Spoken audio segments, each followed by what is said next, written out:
pangangambahang mas malala. Ang The Big One ay fault na dumaraan mismo sa kamay nilaan at hindi mula sa ibang lugar. Lindol.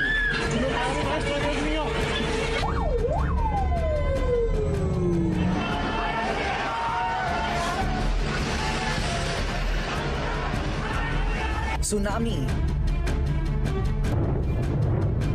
Pagputok ng mga bulkan. Sunod-sunod na ang mga kalamidad na nangyayari sa iba't ibang panig ng mundo. Ito na ba ang senyales na nalalapit na ang kinatatakutang The Big One? Pinakamatinding lindol na tatama sa NCR malapit ng maganap. Higit 50,000 ang maaaring masawi sa Pilipinas. Sa nangyaring matinding lindol sa kalapit nating bansa, hindi kaya't indikasyon na ito na malapit na ring gumalaw at gumuho ang naturang The Big One ng Pilipinas. Yan ang ating aalamin. In The Big One sa Pilipinas. Matagal nang pinag-uusapan ang tinatawag na The Big One, isang napakalakas na lindol na maaaring tumama sa West Valley Fault, isang malaking fault line na dumadaan mula Calamba, Laguna hanggang Bulacan. Ayon sa PVOX, kung sakaling gumalaw ang fault na ito, maaaring umabot sa magnitude 7.2 hanggang 7.6 ang lakas ng pagyanig na makapagdudulot ng napakalaking pinsala sa Metro Manila at mga kalapit na lalawigan. Ayon pa sa mga eksperto, kapag naganap ang The Big One, posibleng umabot sa 50,000 katao ang masawi at milyon-milyong iba pa ang mawawala ng tirahan. Ang mga lungsod ng Muntinlupa, Taguig, Makati, Quezon City at Pasig ang direktang maaapektuhan dahil nasa ibabaw mismo sila ng fault line. Ang mga lumang gusali, flyovers at iba pang infrastrukturang hindi handa sa matinding pagyanig ay tiyak na guguho na magreresulta sa malaking bilang ng casualties at napakalaking damage sa ekonomiya ng bansa. Ang West Valley Fault ay isang active fault na nangangahulugang may kakayahan itong gumalaw anumang oras. Huling beses itong gumalaw mahigit 360 years ago at ayon sa historical data, tuwing 400 at 600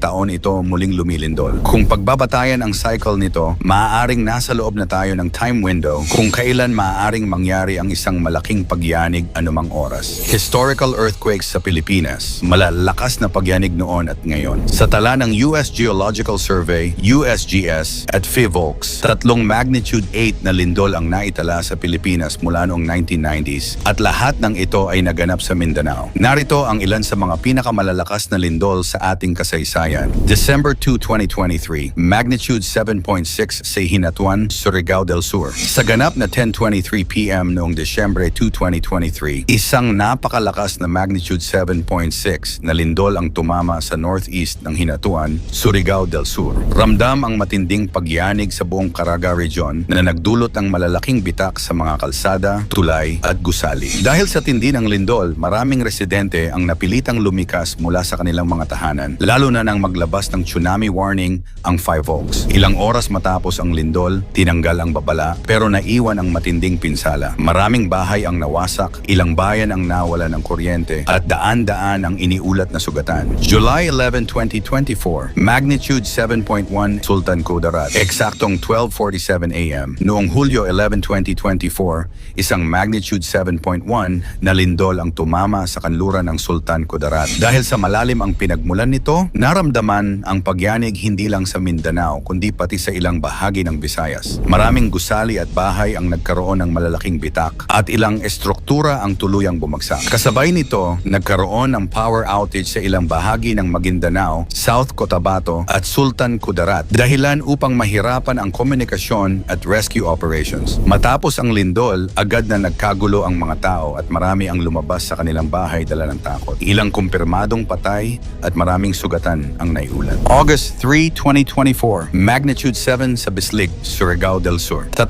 linggo lang matapos ang lindol sa Sultan Kudarat, muling niyanig ng magnitude 7 na lindol ang Mindanao noong Agosto 3, 2024. Ang epicenter nito ay matatagpuan sa silangan ng Bislig, Surigao del Sur, pero ramdam ang paggiyanig hanggang sa Davao at ilang bahagi ng Visayas. Maraming gusali, kabilang na ang ilang paaralan ang napinsala dahilan upang ipagpaliban ang pasukan sa ilang lugar. Nagdulot din ito ng landslides sa mga bulubunduking bahagi dahilan upang mahirapan ang search and rescue operations. July 16, 1990, magnitude 7.7, Luzon earthquake. isa sa pinakamatinding lindol sa kasaysayan ng Pilipinas. Ang magnitude 7.7 na lindol noong Hulyo 16, 1990 na tumama sa Nueva Ecija at nagdulot ng matinding pinsala sa buong Luzon. Sa Baguio City, halos isang linggo bago nakarating ang tulong dahil sa landslides na bumara sa mga daanan. Isa sa pinaka-nakapanlulumong insidente ang pagbagsak ng Hyatt Terraces Hotel na kumitil sa buhay ng hindi bababa sa 80 katao. Sa Cabanatuan City, Nueva Ecija, bumagsak ang gusali ng Christian College of the Philippines habang may klase, dahilan upang mamatay ang 154 estudyante at guro. Samantala, sa Dagupan City, naranasan ang tinatawag na liquefaction kung saan lumubog ang ilang gusali sa malambot na lupa na nagdulot ng matinding pagkawasak at nagresulta sa 17 pagkamatay. Sa La Union, halos 32 katao ang nasawi matapos gumuho ang ilang gusali at lumang simbahan. Sa kabuuan, umabot sa 1,621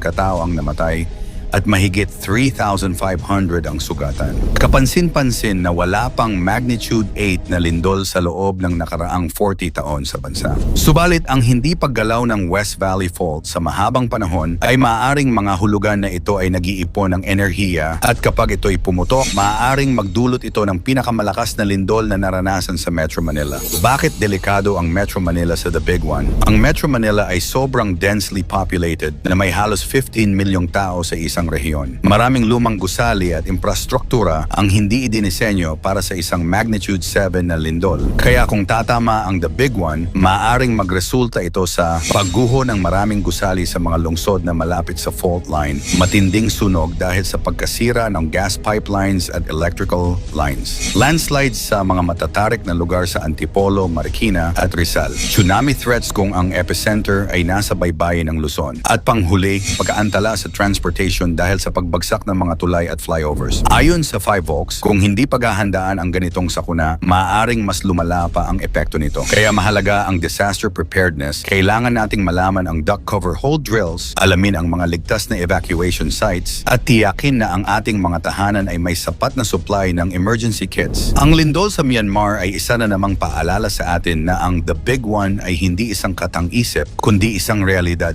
na maaaring maganap sa ating bansa. Habang hindi natin tiyak kung kailan ito tatama, ang pinakamainam nating gawin ay maghanda. Huwag tayong maging kampante, alamin ang ating mga hakbang sa emergency, siguraduhin na ang ating mga tahanan at komunidad ay may sapat na proteksyon. Ang tanong ngayon, handa ka na ba kapag nangyari ang pinakamalalang lindol sa Pilipinas? Ikomento mo naman ito sa ibaba. Huwag kalimutang i-like at i-share. Maraming salamat at God bless.